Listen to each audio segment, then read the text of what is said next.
Good morning बच्चों। Class 8th का third chapter हम लोग ले रहे थे, संश्लेषित रेसे और प्लास्टिक। इसी चैप्टर का नेक्स्ट क्वेश्चन है, क्वेश्चन नंबर 25 में हम लोग हैं।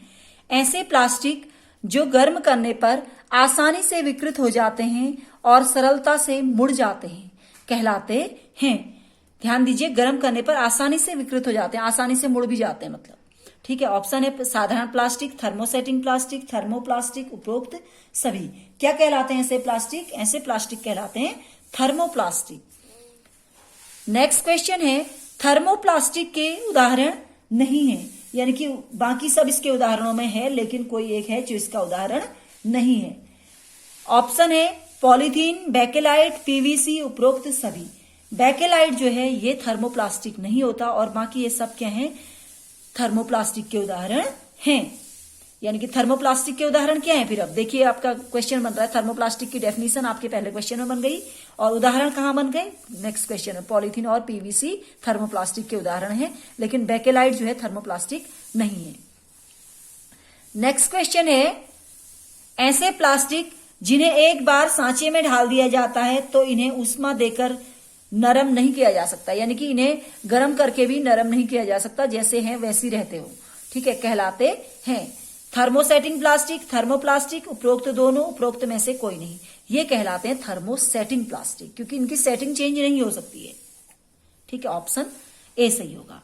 नेक्स्ट क्वेश्चन है, थर्मोसेटिंग प्लास्टिक के उदाहरण हैं पीवीसी, बेकेलाइट, मेलामाइन, बी तथा सी दोनों। पीवीसी आपका अभी थोड़ी देर पहले हमने किसके उदाहरणों में पढ़ा था?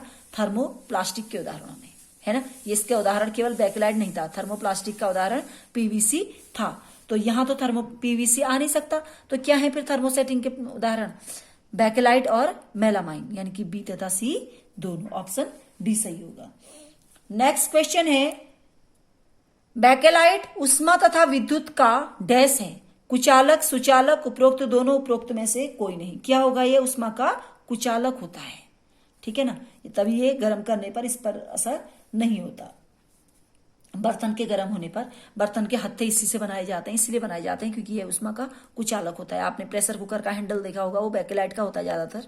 ठीक है, भगोने का हैंडल। बिजली के स्विच तथा विभिन्न बर्तनों के हत्थे बनाने में प्रयोग किया जाता है। मेलामाइन का, पीवीसी का, बेकेलाइट का, उपरोक्त में से कोई नहीं। इसके लिए बेकेलाइट का इस्तेमाल किया जाता है। बिजली के स्विच भी और विभिन्न बर्तनों के हत्थे भी, यानी कि हैंडल भी बेकेलाइट से ही बनाए जाते हैं। ऑप्शन सी सही होगा। नेक्स्ट क्वेश्चन है, प्लास्टिक पात्र सुविधाजनक हैं, इसका कारण है। प्लास्टिक के पात्र ये मान रहा है कि हाँ ये सुविधाजनक है, यानी कि यूजफुल है। इसका क्या कारण है? ऑप्शन है हल्का भार, कम कीमत, अच्छा सामर्थ्य और उपयोग में आसानी, उपरोक्त सभी। ये सब के सब क्वालिटीज प्लास्टिक में है, इसी वजह से इनके पात्र सुविधाजनक है, यानी कि ऑप्शन डी सही होगा। नेक्स्ट क्वेश्चन है, प्लास्टिक के गुणों में है, यानी कि प्लास्टिक की एक क्वालिटी है। प्लास्टिक अनाभिक्रियाशील है, यानी कि एकदम रिएक्शन नहीं करता। प्लास्टिक हल्का, प्रबल और चिरस्थायी है। हल्का है वेट में और चिरस्थायी, यानी कि देर तक प्रबल और चिरस्थायी मतलब देर तक रहने वाला है। प्लास्टिक कुचालक है, हाँ एकदम इसमें हीट का असर नहीं पड़ता, इसलिए बर्तनों के हैंडल आपके प्लास्टिक के बनते हैं, बेकेलाइट के बनाए जाते हैं। उपरोक्त सभी, यानी कि ये सबके सब गुण प्लास्टिक के अंदर होते हैं। ऑप्शन डी सही होगा। नेक्स्ट क्वेश्चन है, प्लास्टिक का प्रयोग रसायनों के संचयन के लिए किया जाता है, यानी कि केमिकल्स का स्टोरेज किया जाता है। आपने देखे होंगे लैब में, यानी कि लेबोरेटरी में जो केमिकल्स आपके आते हैं, ठीक है, जो एसिड आते हैं या कोई पाउडर फॉर्म में जो केमिकल्स आते हैं, जैसे ईस्ट पाउडर है और भी कई पाउडर आते हैं, आयरन नेल्स भी, यहाँ तक कि ढेर सारे और भी आपके आते हैं। कॉपर सल्फेट का पाउडर है और ऐसे सॉल्यूशन है आपके, ढेर सारे केमिकल्स हैं, उनका जो संचयन यानी कि उनका स्टोरेज होता है, उसके लिए किया जाता है। क्योंकि अब क्यों किया जाता है इसके लिए पूछ रहा है। ऑप्शन है प्लास्टिक हल्का, प्रबल और चिरस्थायी है इसलिए, या प्लास्टिक का संक्षारण आसानी से नहीं होता, प्लास्टिक अनाभिक्रियाशील है, उपरोक्त में से कोई नहीं।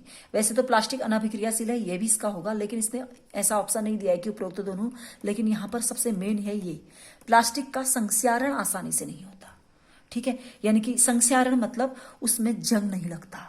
जैसे अगर हम क्या होगा, स्टील के या लोहे के डब्बों में रख देंगे, ठीक है, केमिकल्स को, क्या होगा, कई केमिकल्स में लोहे के डब्बे में रखने की वजह से उनमें जंग लग जाएगा लोहे में, तो वो क्या होगा, वो लोहा जो है वो रिएक्शन कर जाएगा उसके साथ। इसलिए प्लास्टिक के डब्बों में रखने से फायदा यही होता है क्योंकि प्लास्टिक के डब्बे में जंग नहीं लगता।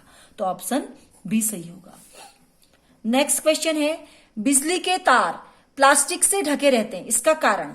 प्लास्टिक हल्का, प्रबल और चिरस्थायी है, प्लास्टिक अनाभिक्रियाशील है, प्लास्टिक ऊष्मा तथा विद्युत का कुचालक है, उपरोक्त में से कोई नहीं। क्या कारण हो सकता है इसका कि बिजली के तार आपने देखे होंगे घरों में, जो बिजली के तार आपके लगे रहते हैं वो प्लास्टिक से कोटेड रहते हैं क्योंकि प्लास्टिक ऊष्मा और विद्युत का कुचालक है, इसलिए। क्वेश्चन अगला है, भोजन पकाने के पात्रों में न चिपकने वाली लेयर, जो कई बर्तनों में ऐसी लेयर लगी रहती है जिनसे उसमें खाना नहीं चिपकता, ठीक है, लगाने के काम आता है, ठीक है। अब क्या काम आता है, कौन सा मटेरियल है इसमें काम आने वाला, देखें, पीवीसी, टेफ्लॉन, बेकेलाइट, उपरोक्त सभी। इसमें काम आता है टेफ्लॉन। टेफ्लॉन का यूज भोजन पकाने के पात्रों में किया जाता है जिससे उस पात्र में कोई भी ऑयल वगैरह का कोई भी आप खाना बनाते हैं तो उसमें ऑयल चिपकता नहीं है, तो यानी कि उसमें लसलसापन नहीं हो पाता, यानी कि न चिपकने वाली लेयर उसमें लगाई जाती है। ऑप्शन बी सही होगा। अगला क्वेश्चन है, अग्निसह यानी कि अग्निरोधक किसको हम बोलते हैं, ठीक है।